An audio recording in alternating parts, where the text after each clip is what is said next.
গায়েব সম্পর্কে জ্ঞান হাসিল করা, ইলমে গায়েব।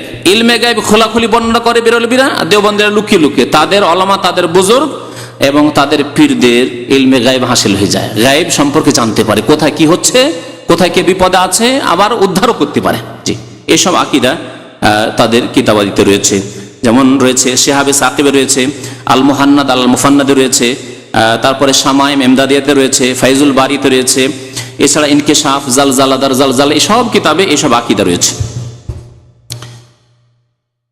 একবার আশরাফী থানভীর এক মুরিদ, আশরাফী থানভীর এক মুরিদ স্বপ্নে দেখছে যে কলেমা পড়ার চেষ্টা করছে, পড়ছে লা ইলাহা ইল্লাল্লাহ, তারপরে চেষ্টা করছে মুহাম্মাদুর রাসূলুল্লাহ পড়ার, কিন্তু মুহাম্মাদুর রাসূলুল্লাহ পড়তে পারছে না।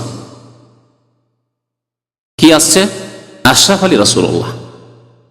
আবার চেষ্টা করছে, তওবা তওবা তওবা করছে, কি করলাম, লা ইলাহা ইল্লাল্লাহ মুহাম্মদ বলার চেষ্টা করছে, আবার আশরাফ আলী রাসূলুল্লাহ বলছে। বারবার করে এরকম হচ্ছে স্বপ্নে।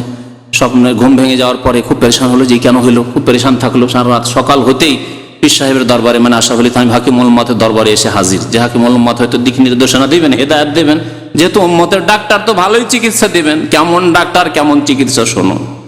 এসে যখন বললেন যে হাজরাত, যে আমার এরকম সমস্যা, কেন এরকম দেখলাম, কিছুই বুঝতে পারছি না, আমি কেন কলেমা পড়তে পারছি না, আমার কি পরিণাম খারাপ, লা ইলাহা ইল্লাল্লাহ মুহাম্মাদুর রাসূলুল্লাহ পড়ার চেষ্টা করছি, মুহাম্মাদুর রাসূলুল্লাহ পড়তে পারছি না, বারবার আপনার নাম চলে আসছে আশরাফ আলী রাসূলুল্লাহ।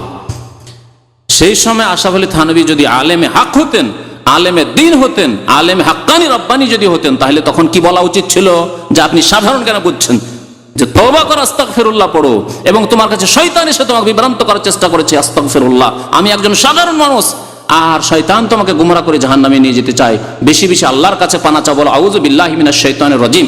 এবং খারাপ স্বপ্ন দেখলে যেই দোয়া নবী করিম সাল্লাল্লাহু আলাইহি ওয়াসাল্লাম শিখিয়েছেন, আমাদের অনেক ভাইয়ের এখানে মুখস্থ আছে, আউযু বিকালিমাতিল্লাহি তাম্মা, আর কি, আউযু বিকালিমাতিল্লাহি তাম্মাতি মিন গাযাবিহি ওয়া ইকাবিহি ওয়া শাররি ইবাদিহি ওয়া মিন হামাযাতিশ শাইতানি আন ইয়াহদুরুন। খারাপ স্বপ্ন দেখলে এই দোয়া পড়েন, তাহলে আর শয়তানে সেই রকম খারাপ স্বপ্ন তোমাকে দেখাতে পারবে না। এই কথা বলা উচিত ছিল যদি হাক্কানি আলেম হতেন, দ্বীনের খাদেম হতেন তাহলে।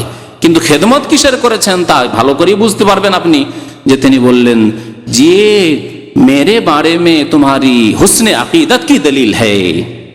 তর্জমা করে বুঝাই, কারণ অনেকে হুসনে আকিদত বুঝতে পারবেন না। এই হচ্ছে আমার সম্পর্কে তোমার, আমার যে তুমি খাঁটি ভক্ত এবং তুমি যে আমার সম্পর্কে খুব ভালো ধারণা রাখো, এর স্পষ্ট প্রমাণ।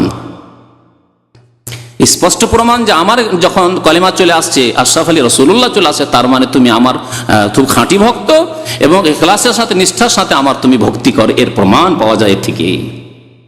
তাহলে উৎসাহিত করলো না এসব কাজের শিরকি কথার জন্য, কুফরি কথার জন্য, আশরাফ আলী রাসূলুল্লাহ বলার জন্য।